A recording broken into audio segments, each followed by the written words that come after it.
I can't get away from it, guys. I can't get away from it, because if you're looking for a job description for a Christian, it's this. It's love. And I love this because I've just read to you chapter 12 of 1 Corinthians. And by golly, what's the very next chapter? The love chapter. The love chapter, chapter 13. However, the last verse of chapter 12 says, "And I will show you a still more excellent way." Wait a minute, what? You just walked me through all these awesome gifts. You walked me through all these awesome gifts, and there's a more excellent way to live my life? And then he goes on to say this in verse 1 of chapter 13. "If I speak in tongues," a gift, "of men and of angels, but have not love, I am a noisy gong or a clanging cymbal. And if I have prophetic powers," a gift, "and understand all mysteries and all knowledge," a gift, "and if I have all faith," a gift, "so as to remove mountains, but have not love, I am nothing. If I give away all I have," a gift, "and if I deliver up my body to be burned, but have not love, I gain nothing." You can do the right thing for the wrong reasons. Now, I want to be clear. That doesn't mean you don't do the right thing when you don't feel like it. I had a pastor say, if you don't feel like doing the right thing, fake it till you make it, right? It's better to do the right thing without the drive to do it than to do nothing or the wrong thing. So at least do the right thing, and your feelings will follow.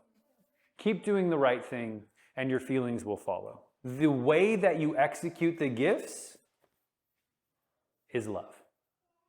That's how you operate in the gifts. Because if you're stuck with wisdom or knowledge and nobody wants to listen to you, or you are helping people and they're not appreciative, or if you're interpreting things and no one wants to listen, it's really easy to get bitter. It's really easy to get offended. It's really easy to build up a grudge against people. And then you're not operating in love, and then you're being eaten away from the inside, and the enemy has taken a foothold, and he's tearing you down, and he's dividing you in your community. This is why we have to operate in love, because we're one body. Now, if you're anything like me, you've gotten frustrated at your own body, right? We need to learn. Jesus says, love others as we love ourselves, right? Love others as we love ourselves. And so we're not lazy, we're loving.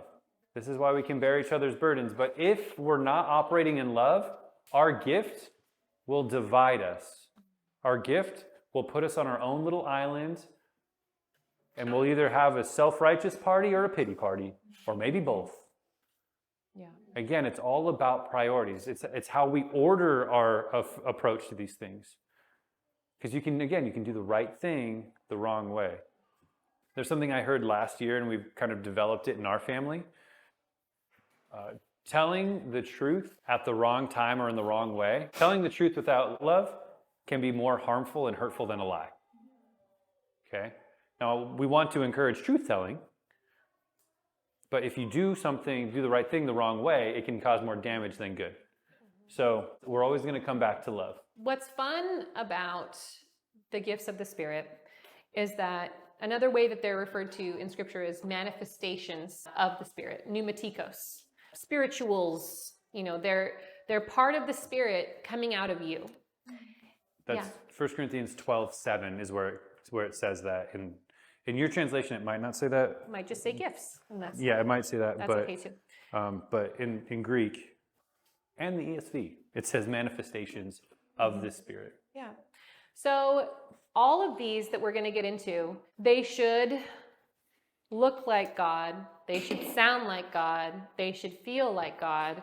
They should bear the fruit of drawing us closer to God and loving people. So if someone is operating in a quote-unquote gift and it's not doing those things, if it sounds a lot more like the enemy, just because they say that they're operating in the gift and that they're coming, in the name of God, it mean that they actually are. That's what we should expect our giftings to operate like.